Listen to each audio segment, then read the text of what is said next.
आज है 4 अक्टूबर 2025 दिन शनिवार। चलिए देखते हैं मध्य प्रदेश की 25 फटाफट बड़ी खबरों को। सबसे पहले न्यूज को कहां से देख रहे हैं हमको कमेंट में बताना बिल्कुल ना भूलें। साथ ही साथ हमारे यूट्यूब चैनल को सब्सक्राइब करें एंड बेल आइकन को ऑल प्रेस करना बिल्कुल ना भूलें। मध्य प्रदेश में किसानों को 653 करोड़ की राहत, सीएम ने जवानों की तरह सेवा बताया। मध्य प्रदेश के मुख्यमंत्री डॉक्टर मोहन यादव ने किसानों को पीला मोजेक और अन्य फसल नुकसान के लिए 653 करोड़ रुपए की राहत राशि वितरित की। ये पहली बार है जब राज्य सरकार ने पीला मोजेक से प्रभावित फसलों के लिए भी आर्थिक मदद दी है। मुख्यमंत्री ने वीडियो कॉन्फ्रेंसिंग के जरिए कई जिलों के किसानों से बातचीत कर उनका हालचाल जाना। किसानों ने इस राहत के लिए उन्हें धन्यवाद दिया। डॉक्टर मोहन यादव ने कहा कि प्रधानमंत्री नरेंद्र मोदी के नेतृत्व में देश और प्रदेश दोनों ही प्रगति कर रहे हैं। पन्ना टाइगर रिजर्व में बाघों की सुरक्षा, 27 गांव में कुत्तों का वैक्सीनेशन। पन्ना टाइगर रिजर्व ने बाघ पुनर्स्थापना योजना के तहत बाघों की सुरक्षा को बढ़ाने के लिए बड़ा कदम उठाया। रिजर्व की परिधि में स्थित 27 बफर जोन गांव में 6 अक्टूबर से 29 अक्टूबर तक आवारा कुत्तों का टीकाकरण किया जाएगा। अधिकारियों ने बताया कि यह कदम बाघों को संक्रमित रोगों से बचाने और उनके आवासीय क्षेत्र में सुरक्षा सुनिश्चित करने के उद्देश्य से उठाया गया। वैक्सीनेशन से न केवल बाघ बल्कि स्थानीय इकोसिस्टम को भी फायदा होगा। मध्य प्रदेश में उगेगा हाई प्रोटीन वाला ऑर्गेनिक गेहूं, रोग प्रतिरोधक। भारतीय कृषि अनुसंधान संस्थान ने इंदौर में अपने 74वें स्थापना दिवस पर ऑर्गेनिक और हाई प्रोटीन वाले गेहूं की नई वैरायटी विकसित करने की घोषणा की।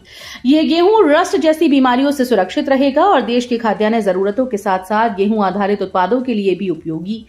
नकली बीज, पानी की कमी, जलवायु आधारित चुनौतियों को ध्यान में रखते हुए वैज्ञानिक इस वैरायटी को टिकाऊ और उच्च पोषण वाला बनाने पर काम कर रहे हैं। छतरपुर में बाबाधाम में कैंसर हीलर जीवन आशा कैंप का शुभारंभ। छतरपुर के बागेश्वर धाम में कैंसर हीलर जीवन आशा कैंप की शुरुआत हो गई। पंडित धीरेन्द्र कृष्ण शास्त्री ने इस कैंप का उद्घाटन किया और इसे बुंदेलखंड के लिए एक विशेष सौगात बताया। उन्होंने कहा कि जहां अस्पतालों में मंदिर देखे जा सकते हैं, वहीं बागेश्वर धाम श्रद्धालुओं को स्वास्थ्य और सेवा की दिशा में अस्पताल की सुविधा प्रदान कर रहा है। ये पहल कैंसर के खिलाफ जागरूकता और उपचार के लिए महत्वपूर्ण कदम मानी जा रही है। मुरैना में देश की पहली सोलर प्लस स्टोरेज परियोजना, 2.70 रुपए प्रति यूनिट में बिजली। मध्य प्रदेश के मुरैना में देश की पहली सोलर प्लस स्टोरेज परियोजना विकसित की जा रही है। इस परियोजना के लिए 2.70 रुपए प्रति यूनिट की सबसे कम टैरिफ मिली। नवीन और नवकरणीय ऊर्जा मंत्री राकेश शुक्ला ने बताया कि दिन में सोलर से बिजली सप्लाई होगी, वहीं सुबह और शाम को 2-2 घंटे बिजली दी जाएगी। बैटरी रात में डिस्कॉम से चार्ज होगी। टैरिफ के लिए देश विदेश के 16 कंपनीज ने भाग लिया। ये परियोजना देश में 3 रुपए प्रति यूनिट से कम दर वाली पहली सोलर एनर्जी परियोजना है। मध्य प्रदेश में मैत्री कार्यकर्ता 1 लाख परिवारों तक पहुंचेंगे, पशुपालन में देंगे मार्गदर्शन। मध्य प्रदेश में दुग्ध उत्पादन बढ़ाने और नस्ल सुधार को बढ़ावा देने के लिए पशुपालन और डेयरी विकास विभाग के मैत्री कार्यकर्ता 1 लाख से अधिक परिवारों तक पहुंचेंगे। पहले चरण में उन परिवारों को चुना जाएगा जिनके पास 10 या उससे अधिक दुधारू पशु हैं। कार्यकर्ताओं के द्वारा उन्हें नस्ल सुधार के फायदे, पोषण, आहार पर खर्च के मुकाबले अतिरिक्त आय कैसे बढ़े, इसके बारे में जानकारी दी जाएगी। ये पहल राज्य में पशुपालन और डेयरी क्षेत्र को मजबूत बनाने के उद्देश्य से की जा रही है। एमपी में रोजगार की बाढ़, सीएम मोहन यादव ने बनाया मास्टर प्लान, गुवाहाटी में निवेश संवाद। मध्य प्रदेश के मुख्यमंत्री मोहन यादव निवेश और रोजगार बढ़ाने के लिए उत्तर पूर्व भारत के उद्योगपतियों से सीधे संवाद करने जा रहे हैं। 5 अक्टूबर को गुवाहाटी में होने वाले इंटरैक्टिव सेशन में वे फार्मा, चाय, सीमेंट, रिन्यूएबल एनर्जी और खाद्य प्रसंस्करण क्षेत्रों के प्रमुख उद्योगपतियों से निवेश अवसर और व्यापारिक संभावनाओं पर चर्चा करेंगे। मुख्यमंत्री की इस पहल का उद्देश्य प्रदेश में रोजगार सृजन और निवेश को बढ़ाना है। इसके तहत एमपी को सशक्त और आर्थिक रूप से प्रगतिशील बनाना लक्ष्य है। मुरैना में 800 मेगावाट सोलर बिजली परियोजना, एमपी और यूपी 6-6 महीने उपयोग करेंगे। मध्य प्रदेश के मुरैना में 800 मेगावाट की सोलर बिजली परियोजना विकसित की जाएगी। ये बिजली मध्य प्रदेश और उत्तर प्रदेश बारी बारी से उपयोग करेंगे। 6 माह उत्तर प्रदेश और शेष 6 माह मध्य प्रदेश के द्वारा परियोजना मुरैना सोलर सौर पार्क फेज 2 में बनाई जाएगी। इसके लिए जल्द ही टेंडर जारी किए जाएंगे। चयनित निजी कंपनी को वर्ष 2027 तक परियोजना पूरी करनी होगी। नवीन और नवकरणीय ऊर्जा मंत्री राकेश शुक्ला ने भोपाल में पत्रकार वार्ता में इस योजना की जानकारी दी। इंदौर से विंटर शेड्यूल में नई उड़ानें, नवी मुंबई और गोवा जुड़ेंगी। 26 अक्टूबर से 28 मार्च तक विंटर शेड्यूल लागू होगा, जिसके तहत इंदौर से 6 नए शहरों के लिए उड़ानें शुरू होंगी। इंदौर मुंबई मार्ग पहले से ही सक्रिय है, लेकिन 8 अक्टूबर के बाद नई उड़ानें नवी मुंबई के लिए संचालित होंगी। नवी मुंबई में नया इंटरनेशनल एयरपोर्ट तैयार हो चुका है, आसानी होगी। जल्द ही इस एयरपोर्ट से कई अंतर्राष्ट्रीय उड़ानों का संचालन भी शुरू होगा, जिससे इंदौर के यात्रियों के लिए घरेलू और अंतर्राष्ट्रीय यात्रा के विकल्प बढ़ेंगे। मध्य प्रदेश के नर्सिंग कॉलेजेस में संकट, 2025-26 में आधी से ज्यादा सीटें खाली रहने का अनुमान। मध्य प्रदेश में नर्सिंग शिक्षा के क्षेत्र में एक बार फिर से संकट की तस्वीर सामने आई। 2025-26 सत्र के पंजीयन आंकड़ों के अनुसार प्रदेश के नर्सिंग कॉलेजेस के लगभग 50% सीटें खाली रह सकती हैं। कुल 28,560 सीटों में से केवल 17,735 पर ही पंजीकरण हुआ है। विशेषज्ञों का कहना है कि छात्रों का नर्सिंग शिक्षा पर भरोसा लगातार घट रहा है। बीते 3 वर्षों में नर्सिंग शिक्षा की स्थिति लगातार गिर रही है, जिससे शिक्षा क्षेत्र में चिंता बढ़ गई है। ऑनलाइन फ्रॉड पर लगाम, लॉन्च हुआ real time alert system.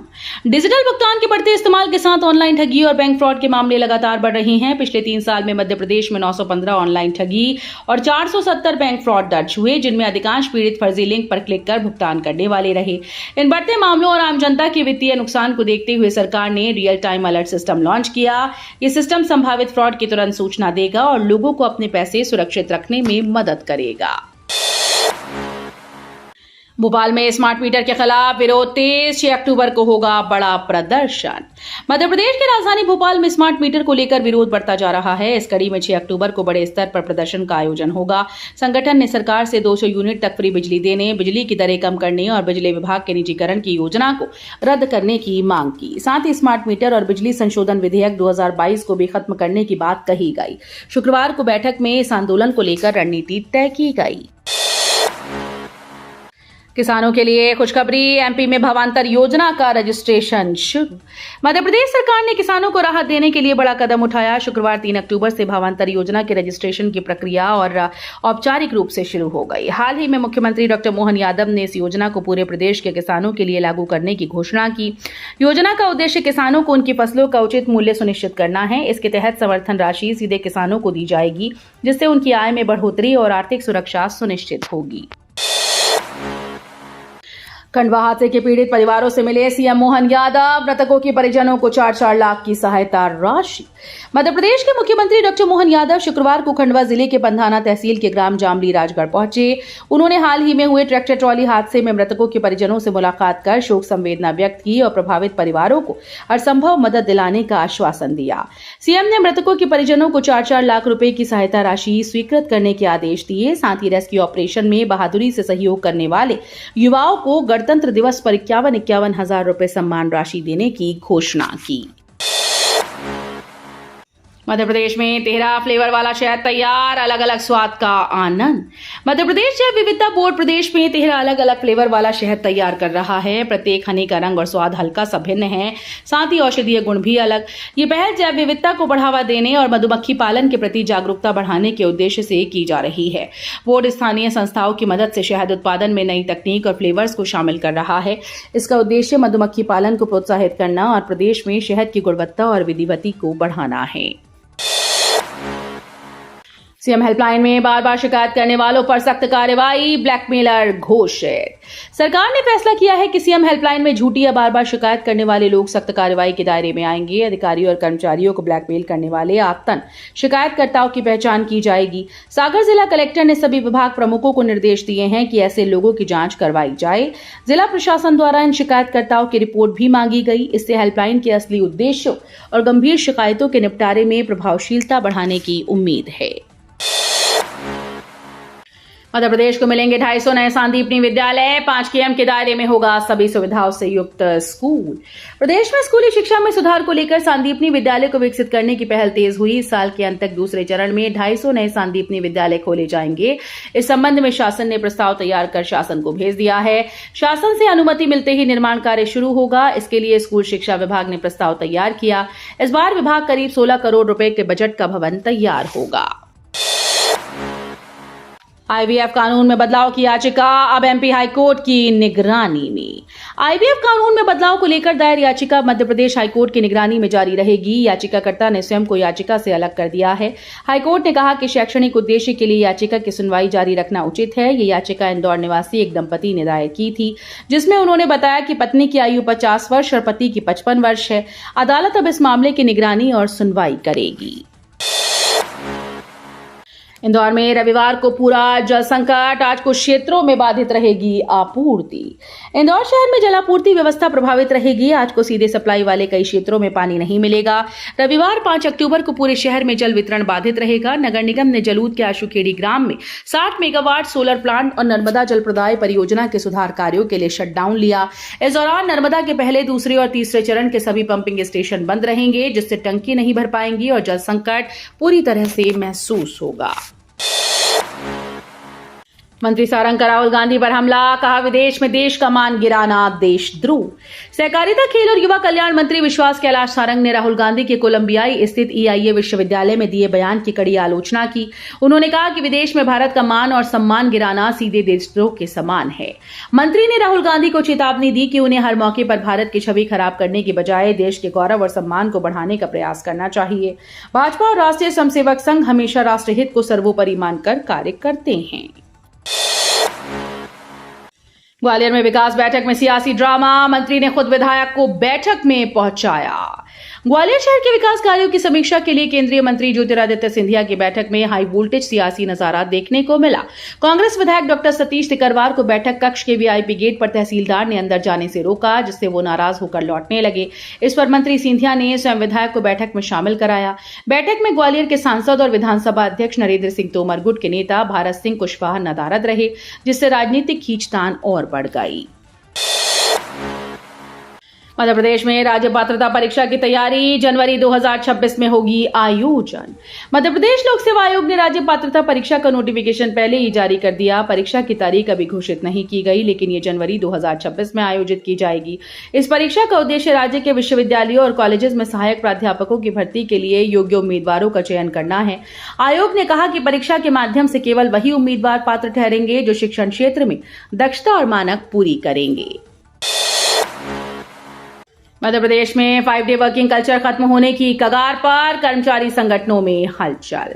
Madhya Pradesh में सरकारी कर्मचारियों की छुट्टियों पर सरकार ने कैची चलाने की तैयारी शुरू कर दी है। राज्य सरकार सरकारी कार्यालयों में गैर जरूरी छुट्टियों को कम करने पर विचार कर रही है, ताकि काम की गति में व्यवधान और जनता को होने वाली परेशानी कम हो सके।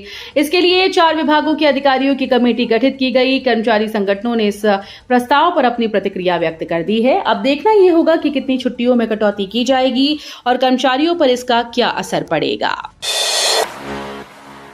इंदौर में नो एंट्री नियम के विरोध में ट्रांसपोर्ट कारोबारी 6 अक्टूबर से बंद करेंगे माल बुकिंग। इंदौर के ट्रांसपोर्ट कारोबारी नो एंट्री नियम के विरोध में 6 अक्टूबर से माल की बुकिंग और डिलीवरी बंद करेंगे। शहर के करीब 500 ट्रांसपोर्ट कार्यालय और गोदाम, विशेषकर लोहा मंडी और अन्य क्षेत्रों में इस फैसले का पालन करेंगे। Association of parcel transport and feed honours के अध्यक्ष राकेश तिवारी ने कहा कि प्रशासन की सख्ती के कारण उनका कारोबार प्रभावित हो रहा है। इससे बाजारों में वस्तुओं की सप्लाई पर असर पड़ सकता है। 8वां वेतनमान लागू हुआ तो 0 से शुरू होगा महंगाई भत्ता। भारत सरकार की तैयारी जनवरी 2026 से कर्मचारियों को 8वां वेतनमान देने की है। इसके लिए आयोग गठित करने का निर्णय लिया जा चुका है।